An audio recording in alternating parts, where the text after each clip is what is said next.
Hola, bienvenidos al Estado de la Nación 2024, un programa que nace como una iniciativa y producción de Mexicanos contra la Corrupción y la Impunidad.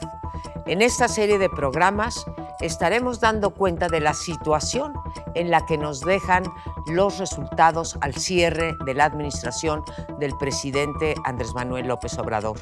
Vamos a estar discutiendo los retos que enfrenta México a raíz de las decisiones que se han tomado y desde luego proponiendo alternativas para resolver los problemas que sigue teniendo nuestro país. Yo soy María Amparo Casar y quédese con nosotros.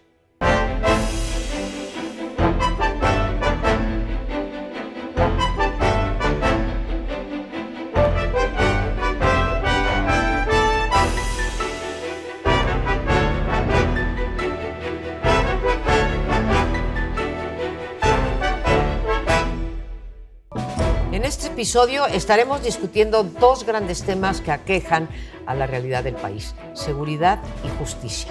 Ambos temas afectan prácticamente a toda la sociedad mexicana. Hoy sigue siendo la violencia el tema central para muchas familias mexicanas. Los niveles tan altos de homicidios dolosos y de otros crímenes, la impunidad, nos dejan un panorama desolador. ¿Cuáles son los saldos de seguridad y justicia que deja esta administración? Para discutir este tema nos acompañan hoy Marilena Morera, activista ciudadana, conferencista, columnista, además de presidenta de Causa en Común. Y nos acompaña el doctor Guillermo Valdés, consultor en seguridad, responsable del área de análisis político en GEA, Grupo de Economistas Asociados. Les doy las gracias a los dos. Creo que no hay mejor para hablar de estos dos temas que ustedes, que llevan años estudiando estos dos fenómenos. Y pues para abrir boca, nada más, lo saben ustedes, lo sabe el público, que la preocupación número uno de la población es la seguridad, poder transitar por la calle, ir por las carreteras, subirse a un transporte público con cierta seguridad, mandar a los hijos a la escuela. En todas las encuestas aparece como la primera preocupación de los mexicanos. Y yo les quiero decir, esto viene de muy atrás, no es una cosa que propició, que provocó los altos índices delictuosos que hay en este país, no son nada más de López Obrador, viene de atrás. Sin embargo, él nos prometió una política que redujera sensiblemente estos índices que tanto nos duelen. Yo les quiero hacer nada más como introducción al programa. ¿Hay una política de seguridad que merezca llamarse como tal en este país? Gracias, María Amparo, por la invitación. Definitivamente no hay una política de seguridad. Desde que entró el presidente López Obrador, lo que hizo fue poner un instrumento nuevo, que es la Guardia Nacional, pero nunca hizo una política de seguridad. Si revisamos los datos del propio gobierno en su Plan Nacional de Desarrollo, pues son preceptos ideológicos, pero no una política de seguridad. O sea, realmente, a pesar de todos los defectos de los gobiernos anteriores, sí habíamos tenido una política de seguridad, una estrategia que podíamos seguir y decir, vamos bien, vamos peor, pero aquí está la política de seguridad. Ahora no tenemos eso, simplemente ellos, sus únicos índices son si la percepción está mejor o no, y si el presidente en sus mañaneras nos dice una mentira u otra para decir que está mejor. Con estas juntas de la mañanera, previas a la mañanera, que nos ha presumido tanto, que todos los días recibe el parte y etcétera, ahí hay una estrategia, se juntan, digamos, los involucrados y deciden qué hacer, o simplemente es una plática entre los encargados de seguridad. Por lo que sabemos, sí se reúnen, sin embargo, no se toma ahí ninguna decisión importante en términos de seguridad. El presidente al final del día pues tiene sus propias ideas, ¿no?, que las da a conocer en las mañaneras con las miles de mentiras que nos dice, pero no vemos que exista una estrategia, porque esto de decir abrazos y no balazos, pues simplemente ha terminado siendo abrazos para los criminales y balazos para los ciudadanos. Yo agregaría otra cosa, Guillermo. El presidente ha dicho desde inicio de su sexenio que una o la principal característica de su política es dar bienestar a los ciudadanos para que no se involucren en el crimen organizado. Claro. Educación, empleo, que bueno, los índices también están muy mal en empleo y en educación, pero su apuesta es al mejoramiento social para no caer en el crimen organizado. Claro. Eso es una política de seguridad. En realidad, la política de López Obrador está fundada en uno de esos, en el supuesto que tú estás mencionando, diciendo, a ver, la oferta que él decía es, yo voy a ir a las causas, y las causas es la pobreza y el desarrollo desigual de la sociedad. Sin embargo, esa tesis es equivocada, ¿no? O sea, sí, si tú haces análisis estadísticos de nivel de desarrollo de países, puedes encontrar ciertas relaciones entre nivel de violencia, de inseguridad y nivel de desarrollo socioeconómico, pero no es tan simple ni tan directa la relación, porque tú podrías suponer bajo esta hipótesis que mientras más pobres, más delincuentes y más inseguridad, lo cual no es cierto, ¿no? Hay muchísimos ejemplos, empezando por ejemplo que más la violencia y el narcotráfico está en el norte del país y la zona más pobre es el sur, entonces no cuadra. Y además hay estudios serios, por ejemplo de Marcelo Bergman, sí, que ha demostrado, por ejemplo el estudio que hizo sobre la inseguridad en en 25 países de América Latina en los últimos 15 años, demuestra que la mejora económica que ha habido en América Latina ha provocado más crimen. Entonces, es contraintuitivo el argumento del hallazgo, pero es cierto. Entonces, la creencia de que repartiendo becas y programas sociales la gente va a dejar de tener incentivos para delinquir es falsa y ha resultado nada eficaz. Entonces, lo que tenemos es que el otro baluarte, digamos, o el otro supuesto de la política de López Obrador es que sin fuerza del Estado y solo con la presencia disuasiva, los criminales iban a dejar de cometer sus fechorías, asesinatos, etc. Y en realidad tampoco ha sido eficaz porque tenemos un despliegue, según ellos, de alrededor de 120,000 guardias nacionales y alrededor de 60,000 soldados, o sea, un despliegue de 180,000 elementos del Estado, pero que no hace nada, nada más se paran y gastan gasolina a lo tonto en sus recorridos, en sus patrullajes, y la violencia sigue creciendo de manera increíble. Entonces, los dos supuestos sobre los que está sustentada la disque política de López Obrador de atender las causas, que está mal diagnosticada, no ha provocado lo que quería.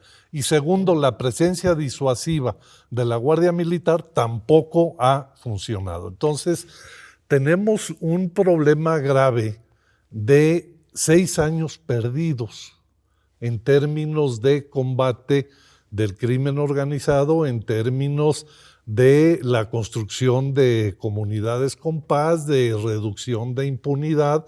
En fin, yo creo que tenemos un saldo pésimo porque en realidad ha sido un sexenio no solamente de no haber avanzado, sino de un retroceso muy grave, porque puesto más allá de la estadística del número de homicidios, que si bajó 7%, 8%, lo que sea, yo creo que para entender el tema de la inseguridad y de la violencia hay que ver una ecuación muy simple de 3 elementos.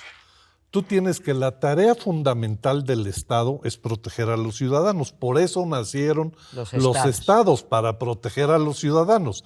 Porque nos damos una serie de reglas y de normas para la convivencia social en donde, por ejemplo, se prohíbe matar, se prohíbe robar, se prohíbe hacer fraudes, etc. O sea, nos tiene que cuidar en nuestra integridad física y patrimonial. Y hacer que los ciudadanos cumplamos las leyes. Así es. Bueno, entonces, la primera parte de la ecuación es un Estado que define las reglas y las hace cumplir. Pero en todas las sociedades hay grupos que quieren aprovechar las debilidades del Estado o los huecos en la ley o por las malas y violar esas normas. Y entonces roban, extorsionan, asesinan. Secuestran. Y así es, etcétera. Entonces, si tenemos crimen organizado fuerte, poderoso, violento, es porque el Estado es débil. O sea, es tan sencillo como eso. Okay. Y el tercer elemento es el de la sociedad. Si el Estado es débil y el crimen es fuerte, la sociedad está víctima terrible. Y lo que ha pasado en este sexenio es un debilitamiento grave del Estado, un fortalecimiento y empoderamiento brutal de las organizaciones criminales y la sociedad indefensa y víctima sufriendo la expoliación de las organizaciones criminales. Pues el triángulo perfecto. María Elena, antes de entrar, que me interesa mucho tu punto de vista sobre esto, la Guardia Nacional y en particular la Guardia Nacional, fundamentalmente con elementos del ejército, fenómeno que tú has estudiado. Quiero ir a algunas cifras porque la idea es decir cuáles son los saldos del sexenio. Yo veo, no me voy a ir hasta Salinas de Gortari, nada más me voy al 2018. Yo veo que con con Enrique Peña Nieto nos dejaron con 71, que ya fue muy alto, homicidios dolosos diarios con los datos públicos, ¿no? Y que cerró su sexenio con 156,000 homicidios. Y en lo que llevamos de este sexenio, ya llegamos al 180,000 homicidios dolosos, lo que quiere decir 95 diarios a enero del 2024. Recibe el país mal y lo deja peor en términos de homicidios, no estoy hablando todavía de otros delitos. Sí, sin duda. Nosotros creemos que desgraciadamente vamos a llegar alrededor de los 200,000 homicidios en este sexenio. Y me parece que lo peor de esto es la impunidad con la que estamos llegando. De los homicidios que se cometen en el país, que es de los delitos que menos cifra negra tienen porque se investigan directamente, tenemos que solamente 9 de cada 100 se investigan. O sea, prácticamente no se investigan los homicidios. Y cuando tú no investigas un delito y lo castigas... O sea, 91 ni siquiera se investiga. No se investiga. 91%. Por la razón que tú quieras. Okay. Entonces estamos llegando a un sexenio donde matar es barato, porque la justicia nunca llega y porque es muy barato conseguir un arma en este país. Y entonces los delincuentes se sienten con todas las fortalezas para matarte porque saben que no les va a suceder nada.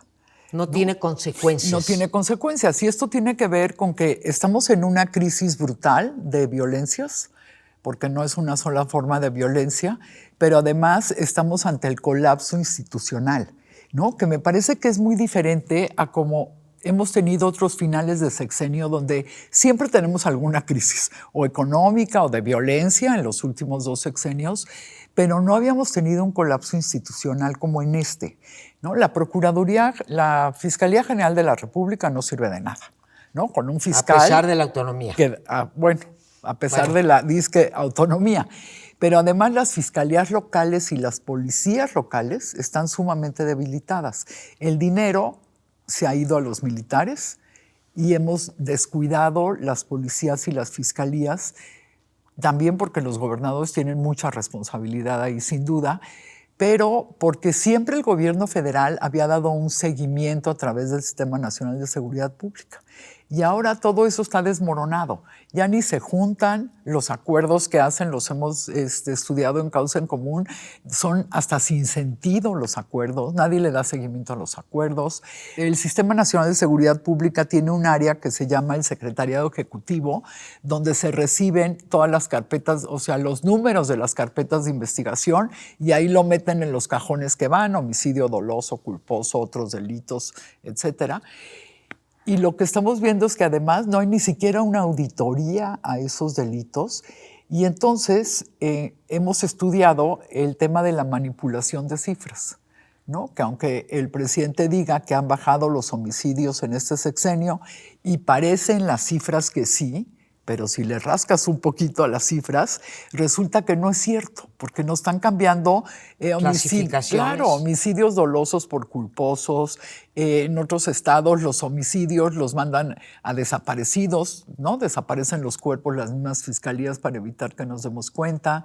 Los cambian a un cajón que se llama otros delitos contra la integridad, ¿no? Entonces estamos viendo el deterioro gravísimo del Estado y nos dejan un país que el siguiente gobierno va a tener muchos problemas simplemente para volver a estructurar las partes del Estado que tienen que ver con seguridad y justicia y en muchas otras áreas, ¿no? Salud, educación, etc. O sea, crecimiento de homicidios dolosos y además manipulación de las cifras y además poca transparencia, ¿no? Porque ya no tenemos acceso a esos.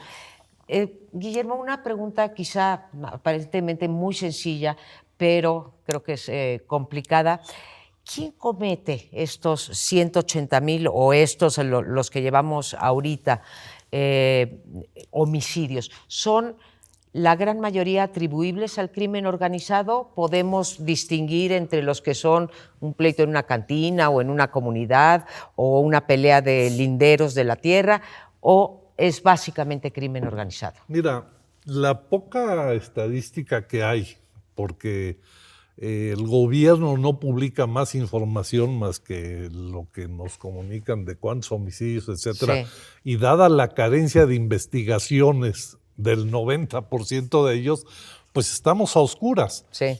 De investigaciones que hacen otros grupos como Lantia, etcétera, te dicen alrededor del 70%, 65-70% de los homicidios, por la forma en que se cometen, con el tipo de armas que se cometen, inferimos que son realizados por crimen organizado, que puede ser narcotráfico, que pueden ser huachicoleros, que pueden ser X bandas que se dedican a cualquier tipo de mercado ilícito, ¿no? Y tenemos un 30%, 35% que obedecería a otras razones, pleitos de cantina, conflictos familiares, agrarios, etcétera. Pero lo que yo creo que preocupa mucho es la evolución de las organizaciones criminales, ¿no? Que han pasado de ser, digamos que la gran matriz del crimen organizado en México fueron los 6, 7 carteles de la droga que había en la época desde el principio de este siglo. El cártel de Juárez, el cártel de Tijuana, el de Sinaloa, el Golfo. No, ese fue después. El Golfo y los Zetas, la familia michoacana, y luego Jalisco Nueva Generación, que surge en 2011. Y luego de estas organizaciones se van desprendiendo y ahora tenemos de 6, 7 carteles, ahora tenemos alrededor de 250 bandas, de las cuales de todas esas ya así digamos que 200. Organizaciones fuertes de narcotráfico tenemos 3, 4. Sinaloa, Jalisco Nueva Generación y algunos grupos de Zetas y de Golfo por ahí que todavía participan en algo del narcotráfico. Y las otras 246 son... se dedican a extorsionar a la población y a otros mercados ilegales. Robo de combustibles, tráfico de indocumentados y de migrantes, trata de personas, contrabando, en fin, todo el tipo de robo en carreteras, todo lo que es expropiarle a la gente sus patrimonios. Entonces tenemos una evolución terrible. En todos estos que tú mencionas, Guillermo, hay un crecimiento. Hay un crecimiento versus brutal. Como recibió el país. Así es. El presidente López Obrador. Y entonces tenemos una mayor violencia contra la sociedad. Y han pasado, fíjate, porque pues el narcotráfico es un crimen relativamente generoso en términos de que no afecta a la sociedad, no se mete con los ciudadanos. Pero a la hora que se empiezan a dedicar a la extorsión, a la venta de protección, al cobro del derecho de piso, empieza una política terrible de quitarle a la gente su patrimonio. Vía un secuestro, vía una llamada, vía el cobro de piso, vía robos, y entonces hay una política contra la población, luego contra las empresas, por el cobro de piso o por los robos de mercancía en camiones. Esto también ha crecido. También ha crecido brutalmente. Entonces, y luego están controlando sectores enteros de actividades económicas lícitas. Por ejemplo, el mercado del aguacate y del limón en Michoacán, la minería en Coahuila, en Michoacán, en Zacatecas. Ha llegado casos en que el cártel Jalisco Nueva Generación expulsó y se apropió de una mina de oro en el norte del estado de Jalisco, en el Linderos con Zacatecas. De a tiro. Así como lo se dices. robó una mina de oro. Entonces, imagínate y esto es por la permisividad que es el mensaje central, es gravísimo. El mensaje político que ha mandado este gobierno a los criminales es: se vale todo porque yo no voy a usar la fuerza para defender a los ciudadanos. Eso es lo que hemos visto. Voy contigo, María Elena, pero esta declaración que hizo algún tiempo en una mañanera el presidente con respecto a Chilpancingo, ¿sí? En donde dijo, sí, tienen una capacidad los criminales de movilidad de, dijo, 1,000, 2,000 personas, pero ¿qué hicimos? Retiramos a la Guardia Nacional y pues le faltó decir, dejamos libre el territorio. Lo que dijo fue, no quisimos la confrontación. Pero antes de pasar a la Guardia Nacional, que la tienes muy bien mapeada, hay un concepto, no sé si nuevo, pero nuevo para el auditorio, para mí, que desarrolló Causa en Común y que está en tu último informe, que es esto de las masacres. Y tú relatas allí, tu equipo de investigación, relata cómo y cuántas masacres ha habido en este país y ya las vemos como parte del panorama. ¿Qué pasa con esas masacres? Antes no había, sí había, reconocemos la de Tlalhuelilpan, reconocemos Tamaulipas, ¿se acuerdan? Sí. Pero tú has documentado un número, si no los recuerdas, no lo recuerdo yo, María Elena, un número que te vas para atrás con las masacres. ¿Nos platicas esto de las masacres? Fíjate que es un estudio muy interesante y al mismo tiempo desolador, porque nos empezamos a dar cuenta que los ciudadanos, llegó un momento en que hablar de 1,000 asesinatos o 5,000 o 100,000, ¿no? Termina ya no teniendo ya no nos dice nada. Entonces dijimos, bueno, ¿cómo podemos hacer para volver a decirle a la sociedad, es gravísimo lo que nos está pasando y muy doloroso? Entonces decidimos hacer un estudio sobre las atrocidades que se cometen en el país. Es un estudio hemerográfico. Seguramente nos faltan muchas que ni siquiera llegan a una nota de prensa, ¿no? Porque es de donde nosotros lo tomamos. Y entonces ahí ponemos masacres, calcinamiento, torturas, violencia contra las mujeres de manera extrema, violencia contra los niños, contra políticos. Y entonces aquí nos damos cuenta que como ya no importa si matas a una sola persona o a 10 o a 20, entonces nos dimos a la tarea de decir, bueno, de 3 a más personas lo vamos a considerar como masacre. ¿Es válido o no? Pues cada quien toma los datos como quiera, simplemente con tomarlos siempre igual. ¿No? Y entonces nos dimos cuenta, por ejemplo, el año pasado hubo más de 400 masacres. ¿Y esto qué nos quiere decir? Que la sociedad se ha hecho, pues no sé si permisiva, inconsciente de los problemas que tenemos en el país. Indolente. Pero la sociedad termina en esto precisamente porque tenemos un presidente cínico e indolente, ¿no? Se burla de las masacres. El otro día que le preguntaban mataron a 2 candidatos en Marabatío, o sea, en un mismo municipio mataron a 2 candidatos el mismo día, y le preguntan al presidente sobre esto y le dicen, oiga, es que se está calentando el panorama electoral, y el presidente contesta, no, aquí lo único que está calentando es el país por la primavera. ¿No? Le preguntan al presidente sobre si ve bien que los obispos estén entrando en negociaciones para hacer treguas, y dice, sí, lo veo muy bien, ¿no? Es una permisidad por parte del presidente inaudita. Un abrazo a los criminales expreso, ¿no? Ya como mencionaba también Guillermo, que esto hace que se filtre como cascada hacia abajo y los criminales vean bien lo que están haciendo, ¿no? Está bien que matemos porque el presidente tiene esa idea loca, que hoy es loca, quizás en el siglo pasado funcionó, que cuando hay un solo cartel en un solo territorio, pues hay menos crímenes. Y sí fue cierto. Pero como ya mencionaba Guillermo, hoy hay 250 bandas. Entonces, ¿cómo le vas a hacer para que una sola se quede con el territorio? Es muy complejo eso. Más en un país donde no se investigan los delitos, claro, y la autoridad no puede llegar a decirles, a ver, aquí está tu expediente, vuelves a matar a alguien y todos se van a la cárcel. ¿No? Esa sería una buena negociación. Pero como no tenemos eso, pues el presidente cree que con dejarlos hacer, las cosas van a mejorar. Y lo único que nos ha sucedido es que cada día tenemos más homicidios, pero no solo eso, sino los delitos que afectan directamente a la gente, como el cobro por derecho de piso. Por ejemplo, común y corriente, al pequeño empresario, claro, al dueño de la tiendita. Bueno, deja eso. Ahora sabes que, por ejemplo, en Guerrero, ya en Acapulco, están señalando las casas que reciben algún apoyo social. A ver. Y les tocan la puerta y les dicen, ya sabemos que ayer fuiste por tu apoyo, dámelo.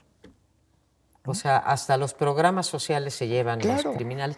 Oye, antes ya de pasar a esta parte de cómo se han destruido las instituciones y cómo se ha apostado por la militarización, nada más, si nos pudieras decir algo sobre el resto de homicidios que, como tú dices, nos afectan cotidianamente. No hemos dicho nada, por ejemplo, sobre los feminicidios, sobre la violencia intrafamiliar, que cambiaron los centros, por ejemplo, de atención a las víctimas por 800 pesos mensuales, que pues dices, te dan 800 pesos, ¿qué haces con esos 800 pesos? Te los quita el marido, ¿no?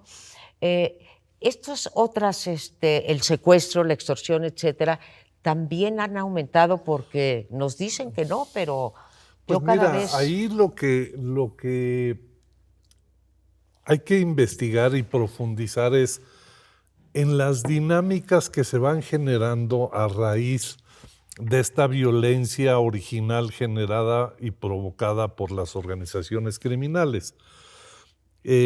Por un lado, hay que distinguir, y tienes toda la razón en el caso de la violencia contra las mujeres, que es así, pues es ancestral y, sí, bueno, en fin, terrible, pero no se ha hecho nada para combatirla. Incluso se han destruido las pocas instituciones que había para proteger a las mujeres. Y bueno, pues ahora tenemos que el 10% de los, hay 10 homicidios diarios de mujeres, ¿no? Es terrible. Si vemos que hay 95 homicidios al día y 10 de mujeres, pues estamos hablando del 10% de la violencia que tiene que ver contra las mujeres, generalmente dentro de la familia. Eso es terrible. Hay otro tipo de homicidios, de violencia, que los investigadores han llamado así como la que se genera por la normal espiral de violencia. O sea, por ejemplo, llega originalmente una banda de narcos en Guerrero y mata a 3 gentes de una comunidad, ¿no? Sí. Y entonces, pues los hijos se quedan con el veneno del odio y de la venganza. Y luego salen a matar a los de la otra comunidad en venganza. Y entonces hay violencia que se genera ya por fuera de la lógica criminal. Y ya se enredan en la lógica de las venganzas comunitarias y familiares. A nosotros, por ejemplo, cuando yo estuve en el CISEN, nos tocó un fenómeno muy raro en Ciudad Juárez, que ahí se estaban disputando el control de Ciudad Juárez, el cártel de Sinaloa y el cártel de Juárez. Sí. Y Sinaloa tenía como aliada a una de las pandillas, los artistas asesinos, y Juárez tenía otra pandilla, los aztecas, y que eran como ejércitos de ellos para... Bueno. Entonces, de repente, nosotros veíamos en las estadísticas cotidianas de Ciudad Juárez, pues 95% de los homicidios eran hombres. Y de repente, en un par de semanas, teníamos 15, 20, 25% de mujeres asesinadas. Y resulta que en algún evento una pandilla mató, como daño colateral que se decía, a la novia de uno de los líderes de la otra pandilla. Y eso generó. Y entonces dijo, pues ahora vayan y maten a las esposas y a las abuelitas y a las tías de la otra pandilla. Y entonces se enfrascó una guerra ya entre pandillas contra las mujeres de ellas, independiente de la lógica de las organizaciones del narcotráfico. Y entonces, todo por la ausencia de presencia de del las Estado. autoridades, y bueno, no podemos entrar, están los periodistas asesinados, están los asesinatos políticos, que ya mencionabas hace un momento, pero voy a diferir con ustedes que no ha habido una política de seguridad. Creo que la política por la que ha apostado, aparte de abrazos, no balazos, no perseguir, una gran impunidad, que bueno, cínicamente llamémosle a eso política, pero sí hay una política muy clara que es la militarización de la seguridad, ¿sí?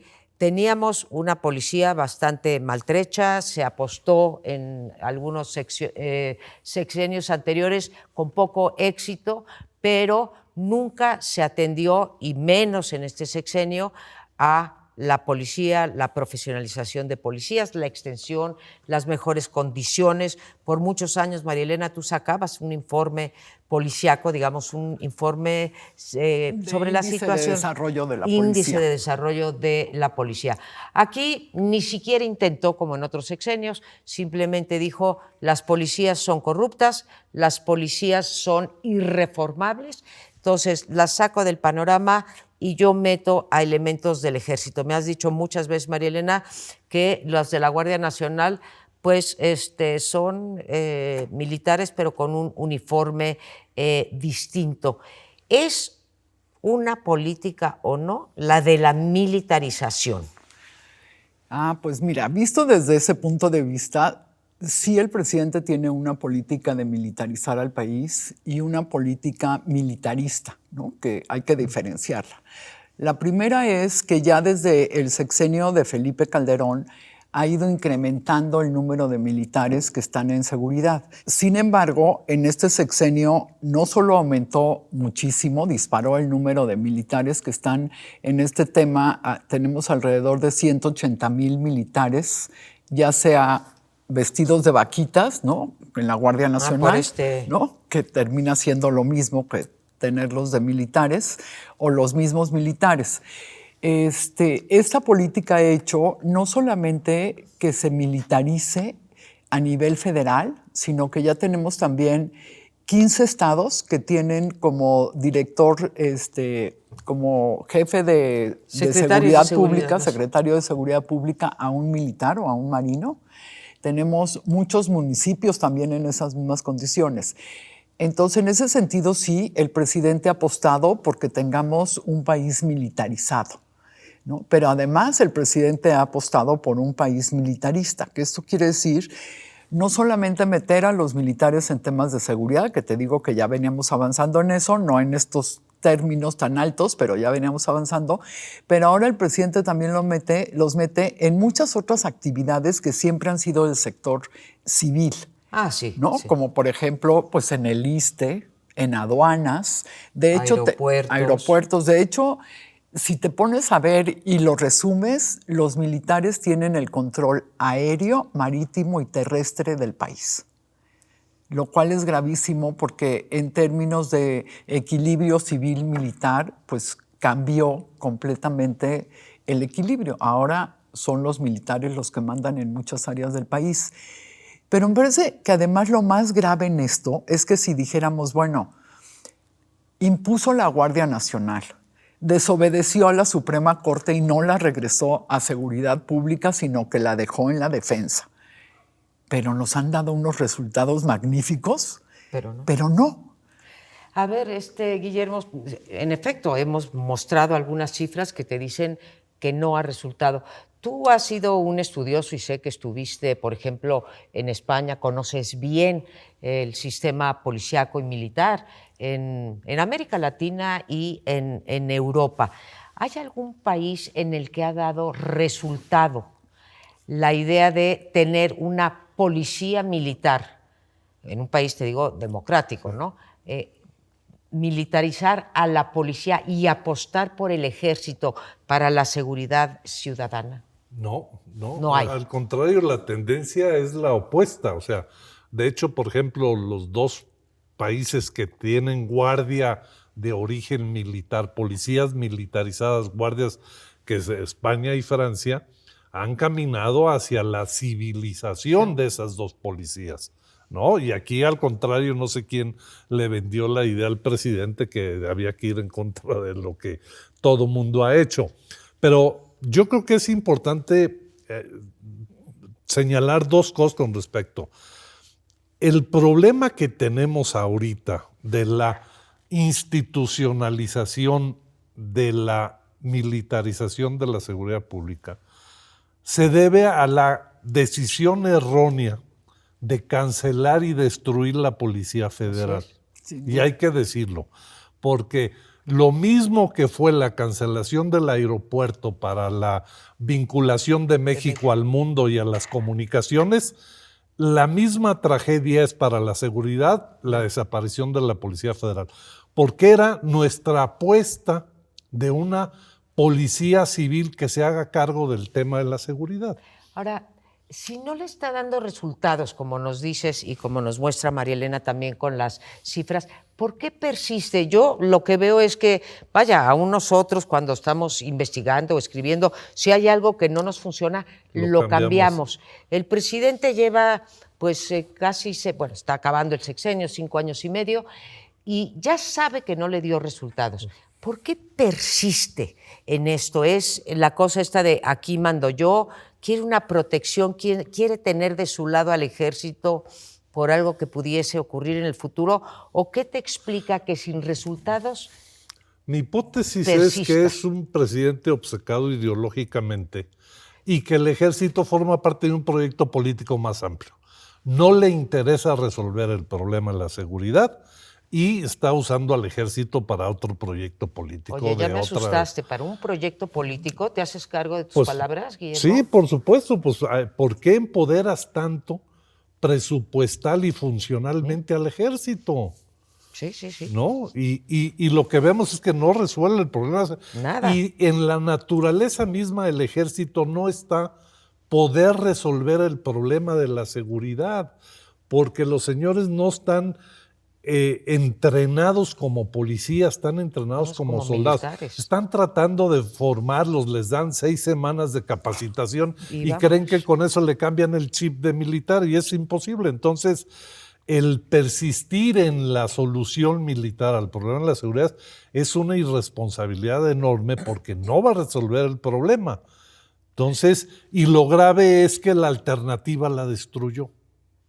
Sí, que eso es un sello del sexenio, ¿no? Destruye cosas como el Seguro Popular en vez de mejorarlas, quitarles la corrupción, etcétera. María Elena, el presupuesto formal de Sedena se ha incrementado brutalmente, 135%. Brutalmente. Tengo yo en términos reales de 2018 a 2024. Hoy están recibiendo 250,000 millones, si no me equivoco, sin considerar el de la Guardia Nacional, que son otros 68,000 millones en este presupuesto. ¿Está bien gastado ese dinero para las funciones que...? Mira, te lo voy a poner así. En 2022, por ejemplo, la Guardia Nacional detuvo a 3,007 personas en todo el país, 3,007. ¿No? Y la Guardia Nacional tiene 120,000 elementos más o menos. O sea, una policía municipal en el mismo periodo detiene a 1,500 personas con 200 elementos. Ese es el costo-beneficio que tenemos. Ese es el costo-beneficio que tenemos de tener una Guardia Nacional que nos cuesta 60,000 millones y que sin embargo es incapaz de llevar a los criminales ante un ministerio público y de ahí que se lleven ante el juez.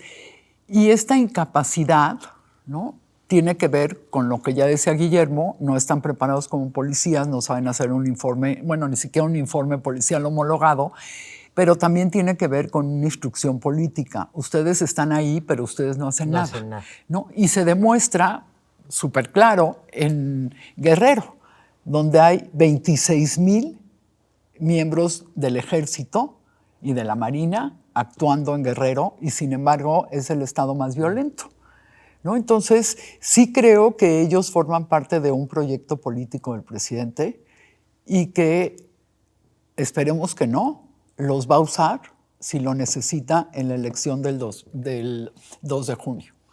Y me parece gravísimo, pero me hago también cargo de lo que estoy diciendo, porque además el mismo secretario de la Defensa lo ha mostrado públicamente y ha dicho que la ciudadanía tiene que estar con el proyecto de López Obrador, cuando jamás habíamos escuchado una declaración así de un secretario de la Defensa Nacional. Entonces, creo que el presidente nos está metiendo en un problema terrible rumbo a las elecciones, que es un riesgo claro para la democracia, tanto por la permisividad con el crimen organizado, como porque él se está metiendo y porque tenemos el riesgo que el ejército se meta. Antes de regresar al tema de la impunidad, Guillermo, esta cosa de los desaparecidos, ¿sí? Teníamos un registro nacional de personas desaparecidas y no localizadas. Manejábamos todos unas cifras con datos oficiales de cerca de 110,000, sí. 120,000 desaparecidos, y ahora resulta que tenemos 12,000. Sí. ¿Nos explicas ese malabar? ¿Realmente antes estaba mal clasificado? ¿Nos quieren engañar porque ya va a cerrar el sexenio y hay que mostrar algo? ¿O qué es lo que pasó ahí? Porque es muy grave. Es uno de los casos más graves y más burdos de manipulación, ¿no? Al oír las razones que expuso la secretaria de Gobernación de por qué no estaban, yo escribí un tuit burlándome de decir, pues ahora de los 180,000 desaparecidos ya nomás quedan 18,000, porque 150,000 no están enterrados en panteones oficiales y los otros 30,000 no los han ido a visitar sus familias. Entonces los consideramos que no están muertos. Son causas de ese estilo por la que desaparecieron 90,000 desaparecidos. O sea, realmente es de un insulto a la inteligencia de la sociedad que, digo, hay que denunciarlo porque es muy grave, y lo comentaba Marilena, en este esfuerzo de manipular la estadística, terrible, ¿no? A mí me parece escandaloso, porque además está comprobado que una buena parte de los desaparecidos tiene que ver con el cambio de operación de las organizaciones criminales en su lucha. Cuando empezaron las guerras entre organizaciones criminales en 2006, 2007, de Beltrán Leiva contra el Chapo, etcétera, la lógica era asesinar a los otros, o sea, un poco la lógica de la violencia era ¿no? Y mostrarlo, hacer públicos los cadáveres como un ejemplo del poderío y para atemorizar al enemigo. Ahora, tiempo después, ya no les interesa eso, sino lo que quieren es esconder sus muertos, y entonces se llevan los cadáveres y los desaparecen. Entonces hay un incremento de desaparecidos en parte por el cambio en la lógica de la actuación de las organizaciones criminales.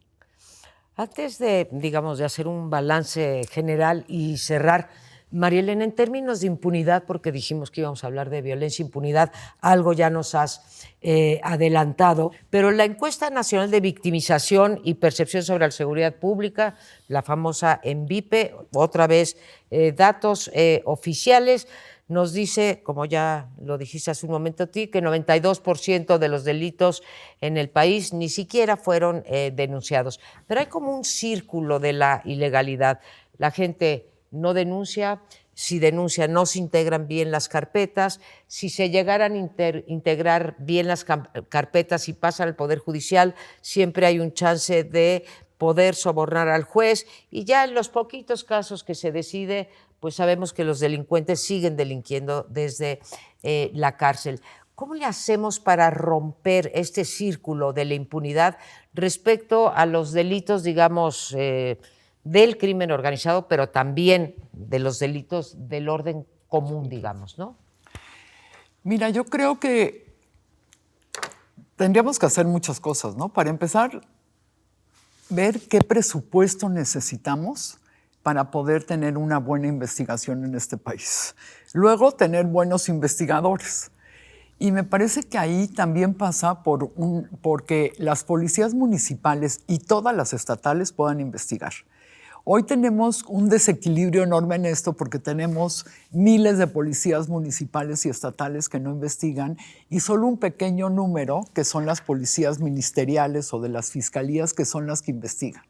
Entonces, con tan poquitos investigadores y tantos casos, pues es casi imposible que se resuelva. Tenemos un déficit de ministerios públicos y de jueces, ¿verdad? Sí, además tenemos un déficit enorme de ministerios públicos. Por ejemplo, en el Estado de México hay 3 veces menos ministerios públicos que en la Ciudad de México y se cometen 3 veces más delitos, ¿no? Pero además tenemos un déficit en policías de investigación. Y está demostrado, y lo demostraron aquí en la Ciudad de México, aquí cuando entró García Harfuch cambiaron la ley y los policías de la Secretaría de Seguridad podían investigar y entonces se llevaron mucho más casos ante el Ministerio Público y ante el juez. Y eso también ha sucedido en municipios donde los secretarios de Seguridad Pública deciden que sus policías van a empezar las investigaciones y ya después se las mandan al Ministerio Público. Por ejemplo, en el municipio de Morelia, han mejorado muchísimo las estadísticas precisamente porque ellos están investigando y así ha sucedido en otros municipios. Entonces yo creo que ahí hay una gran oportunidad de tener mucho más investigadores, de mejorar, por supuesto, los ministerios públicos y tener mucho más ministerios públicos y además de tener mucho más jueces. Tenemos un déficit institucional enorme, pero yo creo que también pasa por una decisión política, ¿no? Este presidente decidió que aquí no se investiga nada y no importa que no se investigue porque él es el juez y en las mañaneras decide, ¿no? Si el periodista es culpable porque su hermano le entregó dinero para la campaña de manera ilegal. Él es ¿no? el demandado, sí. ¿No? Y él es el demandado. Entonces yo creo que sí tiene que haber una decisión política en el siguiente gobierno de decir vamos a bajar la impunidad en este país porque la impunidad termina siendo completamente dolorosa para las personas. Y además es un incentivo para que haya mayor crimen y sin embargo vemos que a la Fiscalía le han bajado el presupuesto, los recursos durante toda esta... Hemos tenido una Fiscalía prácticamente ausente. Guillermo, algo... A ver, hemos hablado de los indicadores, aparentemente todo ha empeorado desde los recursos humanos, digamos, de la policía, desde la falta de cambiarles el chip, como tú decías, de militares a policías, falta de inversión, de institucionalización. Algo bueno que podamos decir en materia de política de seguridad y justicia, ¿algún indicador que haya mejorado? ¿O Xóchitl y Claudia, quien quiera que sea presidente, van a déjame recibir? Incluso te iba a pedir, porque para mí hay un dato todavía más grave que todo lo que hemos comentado, que es, en el esquema que yo les decía de la ecuación básica, tú tienes el Estado, que tiene como tarea proteger a los ciudadanos, combatiendo y desarticulando a los criminales. El fenómeno para mí más grave que se está provocando como saldo y herencia de este gobierno es que está permitiendo que las organizaciones criminales se apoderen del Estado. Okay. Y entonces... Del territorio y del Estado. Y del Estado, de los municipios, de las policías, de las fiscalías, de congresos locales. De las finanzas. Entonces, el Estado se vuelve el Estado mafioso. O sea, ¿por qué están asesinando candidatos? ¿Por qué están financiando campañas? Porque ya descubrieron que para garantizar la impunidad, la vía más eficaz es apoderarse, capturar a las instituciones. Y este proceso está en camino. Y es gravísimo lo que dijo ayer el presidente, de que no está ocurriendo nada grave cuando matan a 2 candidatos en Marabatío, en donde la señal de los criminales es: aquí gobernamos nosotros y no vamos a dejar que nadie llegue sin nuestro permiso. ¿Algún comentario para cerrar sobre los saldos en seguridad y justicia, María Elena? Tú cierras el programa. Gracias, María Amparo. Mira, yo creo que desgraciadamente no hay un solo indicador que haya mejorado en este sexenio. y eso se debe a que el presidente tomó la decisión de destruir las instituciones, como destruyó la Policía Federal, ¿no? Diciendo que eran corruptos y que lo iba a demostrar y nunca lo demostró. Y así ha destruido lo que habíamos podido construir, que no era perfecto, pero existía en este país. Y esta decisión del presidente nos va a costar mucho dinero y muchos años. Muchas vidas. Y muchas vidas. Esperemos poder pasar sufrimiento enorme de la sociedad. Podemos poder pasar el periodo electoral, ¿no? Que el 2 de junio sea un día de festejo, gane quien gane, que el gobierno acepte quien ganó y que podamos transitar hacia un mejor México, porque definitivamente quien gane, ya sea Claudia o Xóchitl, el panorama que les va a dejar es muy grave y ojalá tengan la capacidad de poner de frente a los ciudadanos una verdadera estrategia en seguridad y en justicia y que nos lleven hacia un mejor México y que los ciudadanos podamos tener un poco de paz. Pues concluimos con un panorama francamente desolador. Yo le doy las gracias a mis invitados. Guillermo, gracias por compartir con el auditorio no tus opiniones, ¿sí? Lo que está sustentado. María Elena, gracias también por compartir, y también por seguir luchando por una policía profesionalizada y regresar a lo que tiene que ser civil. Nos despedimos y nos vemos en otro programa. Gracias, Guillermo, por haber estado aquí. Gracias, María Elena. Gracias, María Amparo, por la invitación a esta reflexión. Creo que